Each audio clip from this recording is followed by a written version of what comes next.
আসসালামু আলাইকুম বন্ধুরা, চলুন আমার দোস্তের সাথে আপনাদেরকে পরিচয় করিয়ে দিই।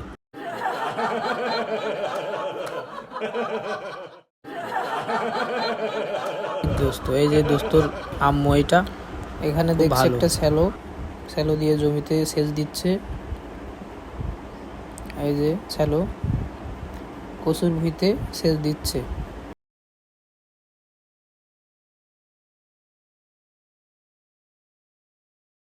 কচু যাতে কেউ না করে। ইনি এবার তিল আবাদ করেছে, খুব ভালো ফসল। এখন দেখাই যায় না তিলের আবাদ, খুব সুন্দর। তো যাই হোক, এই যে চাষা করেছে।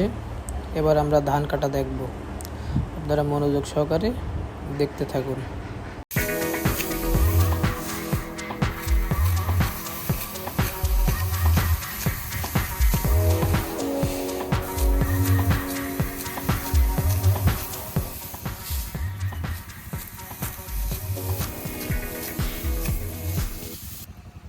এবছরে আবহাওয়া ধান খুব ভালো হয়েছে।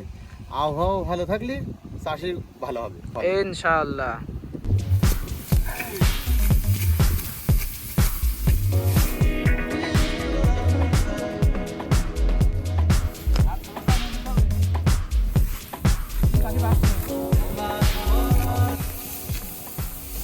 কি করতে চাইছ?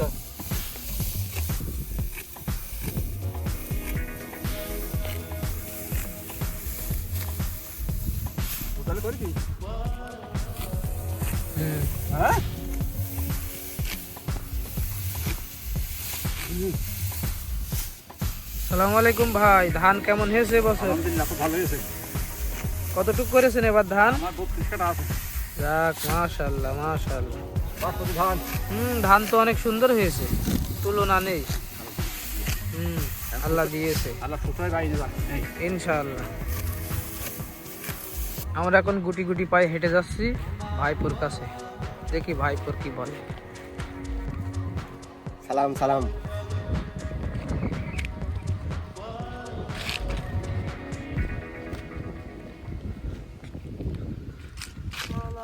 সালামু আলাইকুম চাচা, কেমন আছেন?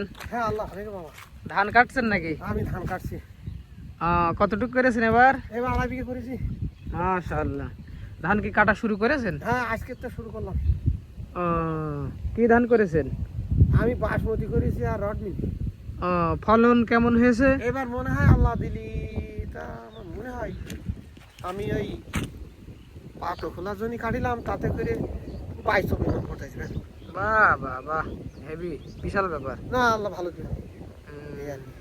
আচ্ছা, আগেও পিস 10 টাকা করে বেচলাম, মানে সার কোনো জায়গায় নেই। তা আমি বলছি বড় হবে, ওর দামও কম হবে, কারণ সকলের হবে। এখনো শতকরা কি বলা যায় 1-2জনও চলছে না, কারণ এখনো বড় হয়নি। কিন্তু আমি এদিকেও খালাম, রস হয়েছে, পর্যাপ্ত হয়নি তো এখন তো শুরু করতে হবে। কারণ